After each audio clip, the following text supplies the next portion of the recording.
मेरे प्यारे भाइयों एवं बहनों, आप सभी का हमारे अपने YouTube चैनल में हार्दिक स्वागत एवं अभिनंदन है। आप यदि हमारे चैनल पर पहली बार आए हों तो हमारे चैनल को सब्सक्राइब अवश्य करें और हमारे वीडियो यदि आपको अच्छे लगते हों तो उन्हें शेयर करना ना भूलें एवं लाइक भी किया करें। धन्यवाद। आज हम आपके लिए लाए हैं बृहस्पतिवार के व्रत की कथा एवं उसका क्या महात्म्य है, क्या विधि है। तो आइए जानते हैं बृहस्पतिवार के व्रत का महात्म्य एवं विधि क्या है। इस व्रत को करने से समस्त इच्छाएं पूर्ण होती हैं और भगवान बृहस्पति महाराज प्रसन्न होते हैं। धन, विद्या, पुत्र तथा मनोवांछित फल की प्राप्ति हेतु परिवार में सुख तथा शांति रहती है। इसलिए यह व्रत सर्वश्रेष्ठ और अति फलदायक है। इस व्रत में केले का पूजन ही करें। कथा और पूजन के समय मन, कर्म और वचन से शुद्ध होकर मनोकामना पूर्ति के लिए बृहस्पति देव भगवान से प्रार्थना करनी चाहिए। दिन में एक समय ही भोजन करें।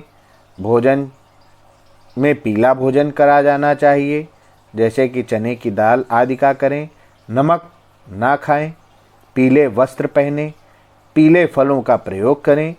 पीले चंदन से पूजन करें और पूजन के बाद भगवान बृहस्पति की कथा अवश्य सुननी चाहिए। तभी आपका यह व्रत पूर्ण माना जाता है। अब बृहस्पतिवार व्रत की क्या कथा है, आइए मैं उसे सुनाता हूँ। आप लोग सभी ध्यानपूर्वक सुनें। प्राचीन समय की बात है। एक बड़ा प्रतापी तथा दानी राजा था। वह प्रत्येक गुरुवार को व्रत रखता एवं पूजन करता था। यह उसकी रानी को अच्छा न लगता। न वह व्रत करती और न ही किसी को एक पैसा दान में देती। राजा को भी वह ऐसा करने से मना किया करती। एक समय की बात है कि राजा शिकार खेलने वन को चले गए। घर पर रानी और दासी थी। उस समय गुरु बृहस्पति साधु का रूप धारण कर राजा के दरवाजे पर भिक्षा मांगने आए। साधु ने रानी से भिक्षा मांगी तो वह कहने लगी, हे साधु महाराज, मैं इन दान और पुण्य से तंग आ गई हूँ। आप कोई ऐसा उपाय बताएं जिससे यह सारा धन नष्ट हो जाए तथा मैं आराम से रह सकूं। साधु रूपी बृहस्पति देव ने कहा, हे देवी, तुम बड़ी विचित्र हो। संतान और धन से भी कोई दुखी होता है क्या? अगर तुम्हारे पास धन अधिक है तो इसे शुभ कार्यों में लगाओ, जिससे तुम्हारे दोनों लोग सुधरें। परंतु साधु की इन बातों से रानी खुश नहीं हुई। उसने कहा, मुझे ऐसे धन की आवश्यकता नहीं है जिसमें मैं अन्य लोगों को दान में दूं तथा जिसको संभालने में ही मेरा सारा समय नष्ट हो जाए। साधु ने कहा, यदि तुम्हारी ऐसी इच्छा है तो जैसा मैं तुम्हें बताता हूँ तुम वैसा ही करना। बृहस्पतिवार के दिन घर को गोबर से लीपना, अपने केशों को पीली मिट्टी से धोना, केशों को धोते समय स्नान करना, राजा से हजामत बनाने को कहना, भोजन में मांस मदिरा खाना, कपड़ा धोबी के यहाँ धुलने डालना। इस प्रकार 7 बृहस्पतिवार करने से तुम्हारा सब धन नष्ट हो जाएगा। इतना कहकर साधु बने बृहस्पति देव अंतर्धान हो गए। साधु के कहे अनुसार करते हुए रानी को केवल 3 बृहस्पतिवार ही बीते थे कि उसकी समस्त धन संपत्ति नष्ट हो गई। भोजन के लिए परिवार तरसने लगा। एक दिन राजा रानी से बोला, हे रानी, तुम यहीं रहो, मैं दूसरे देश को जाता हूँ।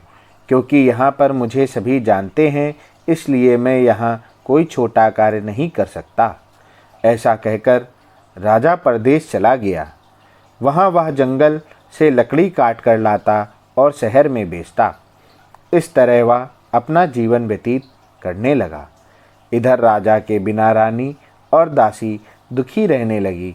एक समय जब रानी और दासियों को 7 दिन बिना भोजन के रहना पड़ा, तो रानी ने अपनी दासी से कहा, हे दासी, पास ही के नगर में मेरी बहन रहती है, वह बड़ी धनवान है, तू उसके पास जा और कुछ ले आ, ताकि थोड़ा बहुत गुजर बसर हो जाए। दासी रानी की बहन के पास गई। उस दिन बृहस्पतिवार था। रानी की बहन उस समय बृहस्पतिवार की कथा सुन रही थी। दासी रानी के बहन को अपनी रानी का संदेश दिया, लेकिन रानी की बहन ने कोई उत्तर नहीं दिया। जब दासी को रानी की बहन से कोई उत्तर नहीं मिला, तो वह बहुत दुखी हुई। उसे क्रोध भी आया। दासी ने वापस आकर रानी को सारी बात बता दी। सुनकर रानी ने अपने भाग्य को कोसा। उधर रानी की बहन ने सोचा कि मेरी बहन की दासी आई थी, परंतु मैं उससे नहीं बोली, इससे वह बहुत दुखी हुई होगी। कथा सुनकर और पूजन समाप्त कर वह अपनी बहन के घर गई और कहने लगी, हे बहन, मैं बृहस्पतिवार का व्रत कर रही थी, तुम्हारी दासी गई, परंतु इस व्रत और कथा का एक नियम है, जब तक कथा होती है तब तक ना उठते हैं और ना बोलते हैं, इसलिए मैं नहीं बोली। कहो दासी, क्यों गई थी? रानी बोली, बहन, हमारे घर अनाज नहीं था। ऐसा कहते कहते रानी की आंखें भर आईं। उसने दासियों समेत भूखा रहने की बात भी अपनी बहन को बता दी। रानी की बहन बोली, बहन देखो, बृहस्पति देव भगवान सबकी मनोकामना पूर्ण करते हैं, देखो शायद तुम्हारे घर में अनाज रखा हो। यह सुनकर दासी घर के अंदर गई तो वहाँ उसे बड़ी हैरानी हुई, क्योंकि उसने एक एक बर्तन देख लिया था। उसने बाहर आकर रानी को भी बताया। दासी रानी से कहने लगी, हे रानी, जब हमको अन्न नहीं मिलता तो हम व्रत ही तो करते हैं, इसलिए क्यों ना इनसे व्रत की विधि पूछ ली जाए, हम भी व्रत किया करेंगे। दासी के कहने पर रानी ने अपनी बहन से बृहस्पतिवार के व्रत के बारे में पूछा। उसकी बहन ने बताया, बृहस्पतिवार के व्रत में चने की दाल और मुनक्का से विष्णु भगवान का केले की जड़ में पूजन करें तथा दीपक जलावें, पीला भोजन करें तथा कथा सुनें। इससे गुरु भगवान बृहस्पति प्रसन्न होते हैं और मनोकामना पूर्ण करते हैं। व्रत और पूजन की विधि बताकर रानी की बहन अपने घर लौट गई। रानी और दासी दोनों ने निश्चय किया कि बृहस्पति देव भगवान का पूजन जरूर करेंगे। 7 रोज बाद जब बृहस्पतिवार आया तो उन्होंने व्रत रखा। घुड़साल में जाकर चना और गुड़ बीन लाई तथा उसकी दाल से केले की जड़ तथा विष्णु भगवान का पूजन किया। अब पीला भोजन कहाँ से आए? दोनों बड़ी दुखी हुई, परंतु उन्होंने व्रत किया था, इसलिए बृहस्पति देव भगवान प्रसन्न थे। एक साधारण व्यक्ति के रूप में वे 2 थालों में सुंदर पीला भोजन लेकर आए और दासी को देकर बोले, हे दासी, यह भोजन तुम्हारे लिए और तुम्हारी रानी के लिए है, इसे तुम दोनों ग्रहण करना। दासी भोजन पाकर बहुत प्रसन्न हुई। उसने रानी को सारी बात बताई। उसके बाद से वे प्रत्येक बृहस्पतिवार को गुरु भगवान का व्रत और पूजन करने लगीं। बृहस्पति भगवान की कृपा से उनके पास धन हो गया, परंतु रानी फिर पहले की तरह आलस्य करने लगी। तब दासी बोली, देखो रानी, तुम पहले भी इस प्रकार आलस्य करती थी, तुम्हें धन के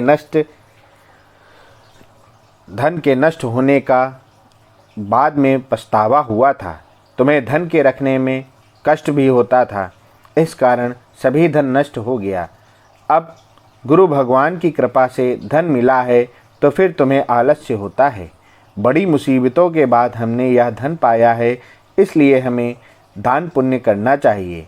अब तुम भूखे मनुष्यों को भोजन कराओ, प्याव लगवाओ, ब्राह्मणों को दान दो कुआं, तालाब, बावड़ी आदि का निर्माण करवाओ, अर्थात धन को शुभ कार्यों में खर्च करो, जिससे तुम्हारे कुल का यश बढ़े तथा स्वर्ग प्राप्त हो और पितर प्रसन्न हो। दासी की बात मानकर रानी शुभ कर्म करने लगी। उसका यश भी फैलने लगा। एक दिन रानी और दासी आपस में विचार करने लगे कि ना जाने राजा किस दशा में होंगे, उनकी कोई खोज खबर भी नहीं है। उन्होंने श्रद्धापूर्वक गुरु बृहस्पति भगवान से प्रार्थना की कि राजा जहाँ कहीं भी हों शीघ्र वापस आ जाएं। उधर राजा परदेश में बहुत दुखी रहने लगा। वह प्रतिदिन जंगल से लकड़ी बीन कर लाता और उसे शहर में बेचकर अपने दुखी जीवन को बड़ी कठिनता से व्यतीत करता। एक दिन दुखी हो अपनी पुरानी बातों को याद करके वह रोने लगा और उदास हो गया। उसी समय राजा के पास बृहस्पति देव साधु के वेश में आकर बोले, हे लकड़हारे, तुम इस सुनसान जंगल में किस चिंता में बैठे हो, मुझे बतलाओ। यह सुन राजा के नेत्रों में जल भर आया। साधु की वंदना कर राजा ने अपनी संपूर्ण कहानी सुना दी। महात्मा दयालु होते हैं। वे राजा से बोले, हे राजा, तुम्हारी पत्नी ने बृहस्पति देव के प्रति अपराध किया था, जिसके कारण तुम्हारी यह दशा हुई है। अब तुम किसी प्रकार की चिंता मत करो, भगवान तुम्हें पहले से अधिक धन देंगे। देखो, तुम्हारी पत्नी ने बृहस्पतिवार का व्रत प्रारंभ कर दिया है। अब तुम भी बृहस्पतिवार का व्रत करने के लिए चने की दाल व गुड़ जल के लोटे में डालकर केले का पूजन करो, केले की जड़ का पूजन करो, फिर कथा कहो या सुनो, भगवान तुम्हारी सब मनोकामनाओं को पूर्ण करेंगे। साधु की बात सुनकर राजा बोला, हे प्रभु, लकड़ी बेचकर तो इतना पैसा भी नहीं बचता जिससे भोजन करने के उपरांत कुछ बचा सकूं। मैंने रात्रि में अपनी रानी को बहुत व्याकुल देखा है। मेरे पास कोई साधन नहीं है जिससे उसका समाचार जान सकूं। फिर मैं बृहस्पति देव की क्या कहानी कहूं, यह भी मुझको मालूम नहीं है। साधु ने कहा, हे राजा, मन में बृहस्पति भगवान के पूजन व्रत का निश्चय करो, वे स्वयं तुम्हारे लिए कोई राह बना देंगे। बृहस्पतिवार के दिन तुम रोजाना की तरह लकड़ियां लेकर शहर में जाना। तुम्हें रोज से दुगना धन प्राप्त होगा, जिससे तुम भली भांति भोजन कर लोगे और बृहस्पति देव की पूजा का सामान भी आ जाएगा। जो तुमने बृहस्पतिवार की कहानी के बारे में पूछा है, वह कुछ इस प्रकार है। बृहस्पति देव की कहानी सुने। प्राचीन काल में एक बहुत ही निर्धन ब्राह्मण था। उसके कोई संतान नहीं थी। वह नित्य पूजा पाठ करता। उसकी स्त्री ना स्नान करती और ना किसी देवता का पूजन करती। इस कारण ब्राह्मण देवता बहुत दुखी रहते थे। भगवान की कृपा से ब्राह्मण के यहाँ एक कन्या उत्पन्न हुई। कन्या बड़ी होने लगी। प्रातः स्नान करके वह भगवान विष्णु का जप करती। बृहस्पतिवार का व्रत भी करने लगी। पूजा पाठ समाप्त कर पाठशाला जाती तो अपनी मुट्ठी में जौ भर कर ले जाती और पाठशाला जाने के मार्ग में डालती जाती। लौटते समय वही जौ स्वर्ण के हो जाते तो उनको बीनकर घर में आती। एक दिन वह बालिका सूप में उन सोने के जौ को फटक कर साफ कर रही थी कि उसकी माँ ने देख लिया और कहा, हे बेटी, सोने के जौ को फटकने के लिए सोने का सूप भी तो होना चाहिए। दूसरे दिन गुरुवार था। कन्या ने व्रत रखा और बृहस्पति देव से सोने का सूप देने की प्रार्थना की। बृहस्पति देव ने उसकी प्रार्थना स्वीकार कर ली। रोजाना की तरह वह कन्या जौ फैलाती हुई पाठशाला चली गई। पाठशाला से लौटकर जब वह जौ बीन रही थी तो बृहस्पति देव की कृपा से उसे सोने का सूप मिला। उसे वह घर ले आई और उससे जौ साफ करने लगी, परंतु उसकी माँ का वही ढंग रहा। एक दिन की बात है। कन्या सोने के सूप में जब जौ साफ कर रही थी, उस समय उस नगर का राजकुमार वहाँ से निकला। कन्या के रूप को देखकर वह उस पर मोहित हो गया। राजमहल आकर वह भोजन तथा जल त्याग कर उदास होकर लेट गया। राजा को जब राजकुमार द्वारा अन्न जल त्यागने की समाचार ज्ञात हुआ तो अपने मंत्रियों के साथ वह अपने पुत्र के पास गया और कारण पूछा। राजकुमार ने राजा को उस लड़की के घर का पता भी बता दिया। मंत्री उस लड़की के घर गया। मंत्री ने ब्राह्मण के समक्ष राजा की ओर से निवेदन किया कुछ ही दिन बाद ब्राह्मण की कन्या का विवाह राजकुमार के साथ संपन्न हो गया। कन्या के घर से जाते ही ब्राह्मण के घर में पहले की भांति गरीबी का निवास हो गया। एक दिन दुखी होकर ब्राह्मण अपनी पुत्री से मिलने गए। बेटी ने पिता की अवस्था को देखा और अपनी माँ का समाचार पूछा। ब्राह्मण ने सभी हाल कह सुनाया। कन्या ने बहुत सा धन देकर अपने पिता को विदा कर दिया, लेकिन कुछ दिन बाद वह फिर से उसी हाल में हो गया।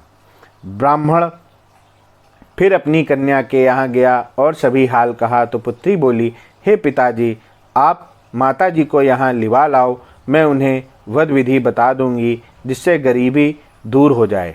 ब्राह्मण देवता अपनी स्त्री को साथ लेकर अपनी पुत्री के पास राजमहल पहुँचे तो पुत्री अपनी माँ को समझाने लगी, हे माँ, तुम प्रातःकाल स्नान आदि करके विष्णु भगवान का पूजन करो तो सब दरिद्रता दूर हो जाएगी। परंतु उसकी माँ ने उसकी एक भी बात नहीं मानी। वह प्रातःकाल उठकर अपनी पुत्री का बचा जूठन खा लेती थी। एक दिन उसकी पुत्री को बहुत गुस्सा आया। उसने अपनी माँ को एक कोठरी में बंद कर दिया। प्रातः उसे स्नान आदि करा के पूजा पाठ करवाया तो उसकी माँ की बुद्धि ठीक हो गई। इसके बाद वह नियम से पूजा पाठ और प्रत्येक बृहस्पतिवार को व्रत रखने लगी। इस व्रत के प्रभाव से मृत्यु के बाद वह स्वर्ग को गई। वह ब्राह्मण भी सुखपूर्वक इस लोक का सुख भोग कर स्वर्ग को प्राप्त हुआ। इस तरह कहानी सुनाकर साधु देवता वहाँ से लोप हो गए। धीरे धीरे समय व्यतीत होने पर फिर बृहस्पतिवार का दिन आया। राजा जंगल से लकड़ी काटकर शहर में बेचने गया। उसे उस दिन और दिनों से अधिक धन मिला।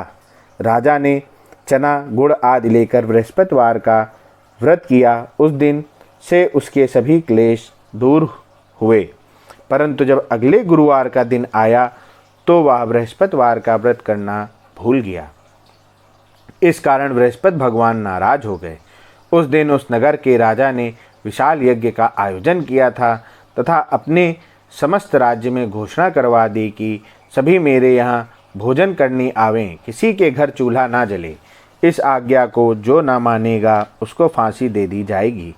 राजा की आज्ञा अनुसार राज्य के सभी वासी राजा के भोज में सम्मिलित हुए, लेकिन लकड़हारा कुछ देर से पहुंचा, इसलिए राजा उसको अपने साथ महल में ले गए। जब राजा लकड़हारे को भोजन करा रहे थे तो रानी की दृष्टि उस खूंटी पर पड़ी जिस पर उसका हार लटका हुआ था। उसे हार खूंटी पर लटका दिखाई नहीं दिया। रानी को निश्चय हो गया कि मेरा हार इस लकड़हारे ने चुरा लिया है। उसी समय सैनिक बुलवाकर उसको जेल में डलवा दिया। लकड़हारा जेल में विचार करने लगा कि ना जाने कौन से पूर्व जन्म के कर्म से मुझे यह दुख प्राप्त हुआ है, और जंगल में मिले साधु को याद करने लगा। तत्काल बृहस्पति देव साधु के रूप में प्रकट हो गए और कहने लगे, अरे मूर्ख, तूने बृहस्पति देवता की कथा नहीं की, इसी कारण तुझे दुख प्राप्त हुआ है। अब चिंता मत कर, बृहस्पतिवार के दिन जेल खाने के दरवाजे पर तुझे 4 पैसे पड़े मिलेंगे। उनसे तू बृहस्पति देव की पूजा करना तो तेरे सभी कष्ट दूर हो जाएंगे। अगले बृहस्पतिवार उसे जेल के द्वार पर 4 पैसे मिले। राजा ने पूजा का सामान मंगवाकर कथा कही और प्रसाद बांटा। उसी रात्रि में बृहस्पति देव ने उस नगर के राजा को स्वप्न में कहा, हे राजा, तूने जिसे जेल में बंद किया है उसे कल छोड़ देना, वह निर्दोष है।